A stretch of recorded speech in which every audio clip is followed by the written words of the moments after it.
આજે આપણે વધેલા રોટલીના લોટમાંથી એકદમ સરસ એવો નાસ્તો બનાવીશું, જે બાળકોથી લઈ મોટા સુધી બધાને ખૂબ જ ભાવે એવો બનીને તૈયાર થશે. તો વિડીયો ખાસ જોજો અને મારી ચેનલ ઉપર નવા હો તો ચેનલને સબસ્ક્રાઈબ કરી દેજો અને ફેસબુક પરથી જોઈ રહ્યા હોય તો ફેસબુક પેજને ફોલો કરી દેજો, જેથી રોજ નવા વિડીયોના નોટિફિકેશન તમને મળતા રહેશે. હવે અહીંયા આપણે રોટલીનો લોટ મારે બપોરે વધ્યો હતો એ રાખી દીધો છે, જેના 3 મોટા લુવા આપણે કરી લઈશું. ત્યાર પછી આપણે પાટલા ઉપર મોટી રોટલી વણીને તૈયાર કરવાની છે. તો રોટલી અને હું તમને થિકનેસ બતાવી દઉં, વધારે પડતી જાડી પણ નહીં અને એકદમ પાતળી પણ નહીં, એવી રોટલી બનાવીને આપણે તૈયાર કરવાની છે, બહુ સાવ પાતળી પણ નહીં. તો અહીંયા મોટી એક પાટલાની રોટલી બનાવીને તૈયાર કરી દીધી છે મેં. હવે થિકનેસ હું તમને અહીંયા બતાવી દઉં કે તમારે આ રીતે તમે જોઈ શકો છો, એકદમ વધારે પડતી પાતળી પણ નહીં અને બહુ જાડી પણ નહીં, એ રીતે. હવે આપણે સાઈડનો ભાગ છે ને એ કાઢી લઈશું. એ ફરી બીજી રોટલી વણીએ ત્યારે એની સાથે લઈ લઈશું અને સ્ક્વેરમાં આપણે એક ચોરસ ભાગ આપણે કાઢી દેવાનો છે, જેથી એકદમ સરસ એવા ચોરસ ટુકડા નીકળે. હવે જે ચોરસ ભાગ છે એની અંદર પણ આપણે કટ કરી દેવાના છે, એટલે કે નાના નાના સ્ક્વેર બનાવીને તૈયાર કરવાના છે ચોરસ ટુકડાઓ, જેનો ઉપયોગ આપણે નાસ્તા બનાવવા માટે કરીશું. તો રોટલીનો લોટ બચી જતો હોય પણ તો રોટલી આપણને બનાવી નથી કે ખાવી નથી, તો તમે આ રીતે નવા નાસ્તા બનાવીને તૈયાર કરી શકો છો, જેનો ટેસ્ટ પણ એકદમ સરસ આવશે અને હેલ્ધી પણ ખરો. હવે ચોરસ ટુકડા કરી અને આ રીતે ટુકડો લેવાનો, 2 ભાગ આ રીતે ચોંટાડી દેવાના. પછી પાછળના ભાગેથી 2 જે ખૂણા હોય એ ખૂણા લઈ અને એને પણ ચોંટાડી દેવાના, એટલે એક સરસની મજાની પેટર્ન બની જશે. આ રીતે 3 થી 4 ટુકડા હું તમને બતાવી દઉં કે આ બીજો ટુકડો છે, આ રીતે દબાવી દઈશું. હવે એનો ઉલટો ભાગ કરવાનો, ઉલટા ભાગમાં આ રીતે દબાવી દેવાનો, એટલે આ પેટર્ન બનીને તૈયાર થઈ ગઈ. આ રીતે હવે આ રીતે આપણે બધો જ નાસ્તો છે ને એ બનાવીને તૈયાર કરવાનો છે.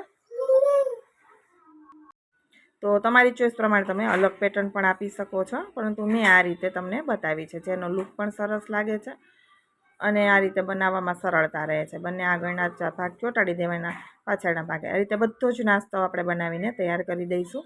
તો અહીંયા બધા વળાવી અને તૈયાર થઈ ગયા છે. ટોટલ 3 મોટી રોટલી મારે બની હતી, જેના મેં વાળીને તૈયાર કર્યા છે. હવે આપણે આને સાઈડમાં રાખી દઈશું અને ગેસ ઉપર પેન રાખી અને એની અંદર આપણે નાખીશું પાણી. એટલે 4 કપ જેટલું આપણે પાણી નાખી દેવાનું છે અને પાણીની અંદર આપણે થોડું મીઠું, રોટલીના લોટ મારે મોળો હતો, મીઠાવાળો નથી, એટલે સ્વાદ પ્રમાણેમાં થોડું મીઠું અને આપણે થોડું તેલ નાખી દઈશું, જેથી બફાતી વખતે ચીપકશે નહીં, એકદમ છૂટા છૂટા જ રહેશે. મિક્સ કરી દઈએ અને ગેસની ફ્લેમ છે એ મીડિયમ ટુ હાઈ રાખીશું. ઉકળવા લાગે પાણી એટલે આપણે જે બનાવેલો નાસ્તો રાખ્યો છે ઘઉંના લોટનો એ એની અંદર આપણે નાખી દઈશું. તો અહીંયા આ રીતે બધો નાસ્તો નાખી દઈશું અને તેલ નાખવાથી એ ચીપકશે નહીં, એક ચોટશે નહીં, છૂટો છૂટો જ રહેશે. અને બીજું, હલકા હાથે આપણે અત્યારે મિક્સ કરીશું અને જ્યારે એ બફાઈ જશે ને ત્યારે એનો કલર પણ બદલાઈ જશે અને બધા જ ઉપર આવી જશે.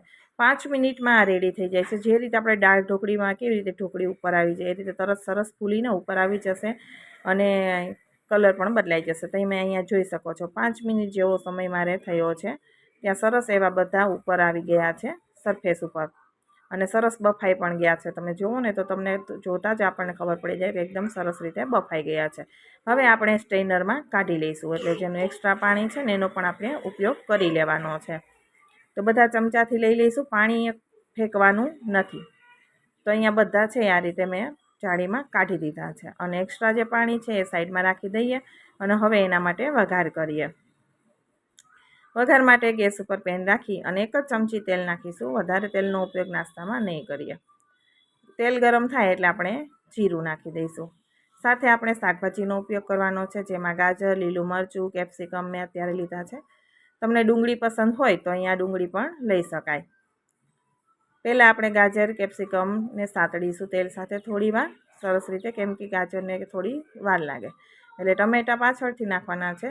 અને જો તમે ડુંગળીનો ને ગાજરનો બધો ઉપયોગ કર્યો તો શાકભાજી પહેલાં નાખી દેવાનું. 3 મિનિટ જેવું સાતળી અને પછી આપણે એની અંદર ટમેટું નાખીશું. ગેસની ફ્લેમ લો ટુ મીડિયમ રાખી છે. હવે ટમેટું નાખી થોડી વાર સાતળીએ, ત્યાર પછી એની અંદર મસાલા કરી દઈશું. તો મસાલામાં આગળ આપણે હું જણાવીશ ત્યારે પણ થોડો મીઠાનો ભાગ આવશે, એટલે અત્યારે બસ શાકભાજી માટે થોડું એવું મીઠું નાખીશું. હળદર નાખીશું, લાલ મરચું નાખીશું, અને સાથે આપણે ધાણા જીરું અને 1 મોટી ચમચી ભરી અને મેગીનો મસાલો નાખવાનો છે. તો આગળ હું તમને જણાવી દઈશ કે તમારે મેગીનો મસાલો નથી તો શું કરવું, અને છે તો પણ તમે ટેસ્ટ વધારે કરવા માટે શું કરવું. મીઠાનું પ્રમાણ ઓછું રાખવાનું છે. મિક્સ કરી દઈશું સરસ રીતે અને પછી આપણે એને ઢાંકણ ઢાંકી દઈશું, જેથી ટમેટાં છે ને એકદમ સરસ રીતે સોફ્ટ થઈ જાય. 3 મિનિટ જેવું ટમેટાં ઢાંકણ ઢાંકી અને કૂક કરીશું. પછી ટમેટાને આપણે ચમચાથી મેશ કરી દઈશું, જેથી ટમેટાની થોડી એવી ગ્રેવી સરસ બની જાય અને ટેસ્ટ પણ વધારે સારો લાગે છે. ટમેટાં થોડા વધારે હોય તો પણ ચાલશે. મેં 1 ટમેટું સમારીને નાખ્યું છે. હવે જે પાણી આપણે વધ્યું હતું ને બાફતી વખતે, એ જ પાણીનો આપણે ઉપયોગ કરી લેવાનો છે. તો 1 કપ જેટલું પહેલાં આપણે પાણી નાખી દઈશું, અને જો તમને ગ્રેવી રસો વધારે પસંદ હોય તો તમે વધારે પણ નાખી શકો છો, કેમ કે આ જે રસો છે એની ટેસ્ટ છે એ મેગી જેવો આવશે. આપણે મેગીનો મસાલો નાખ્યો છે ને એટલે મેગી જેવો સરસ એવો ટેસ્ટ આવશે. પાણી ઉકળવા લાગે ને પછી આપણે જે ઘઉંનો નાસ્તો આપણે બાફીને રાખ્યો છે એ એની અંદર નાખી દઈશું અને ગેસની ફ્લેમ હવે લો કરી દઈશું. લો ફ્લેમ ઉપર આપણે એને થોડીવાર કૂક કરીશું, જેથી મસાલો એકદમ સરસ કૂક થઈ જાય અને ટેસ્ટ એકદમ સરસ એવો આવશે. હવે મિક્સ કરી અને ઢાંકણ ઢાંકી દઈએ. 4 મિનિટ જેવું આપણે રહેવા દઈશું. 4 મિનિટ પછી આપણે કૂક કરેલો મસાલો સરસ રીતે બધો કૂક થઈ જશે અને ટેસ્ટ પણ એકદમ સરસ આવે. બીજું કે જો તમારી પાસે મેગીનો મસાલો નથી અથવા નાખ્યો છે તીખો લાગે તો બાળકો નથી ખાતા, તો શું કરવાનું, અહીંયા જલજીરા નાખવાની છે. પડીકી નાની આવે એ પાઉચ તમે અહીંયા નાખી શકો તમારી ચોઈસ પ્રમાણે, 1-2. એટલે મીઠાનું પ્રમાણ મેં આગળ જ કહ્યું હતું ઓછું રાખવાનું, અને રસો તમારે જોઈએ એ પ્રમાણે રાખવાનો.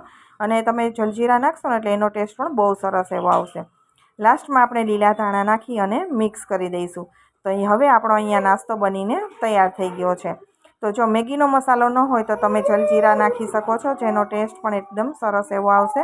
અને હોય તો પણ તમે જલજીરા નાખવાથી ટેસ્ટ એકદમ સારો લાગે છે. મિક્સ કરી દઈએ. હવે આપણે સર્વ કરી દઈશું. તમને આ વધેલા ઘઉંના લોટનો નાસ્તો કેવો લાગ્યો છે કોમેન્ટ બોક્સમાં જરૂરથી જણાવજો. વિડીયો પસંદ આવે તો લાઇક આપજો, વધુમાં વધુ લોકો સાથે શેર કરજો. તો જ્યારે બાળકોને પાસ્તા કે કંઈ ખાવાનું મન થાય તો તમે હેલ્ધી એવો આ નાસ્તો ઘરે બનાવીને આપી શકો છો.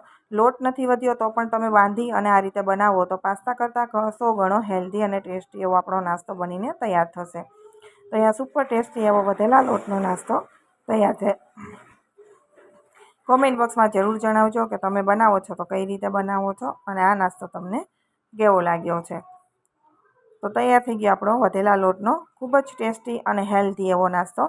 જ્યારે પણ સાંજે શાક રોટલી નથી ખાવા તો તમે શાક રોટલીની જગ્યાએ આવો નાસ્તો પણ બનાવી શકો છો, જે પાસ્તાનો લુક આવે અને ટેસ્ટ પણ સાથે એટલો જ આવે.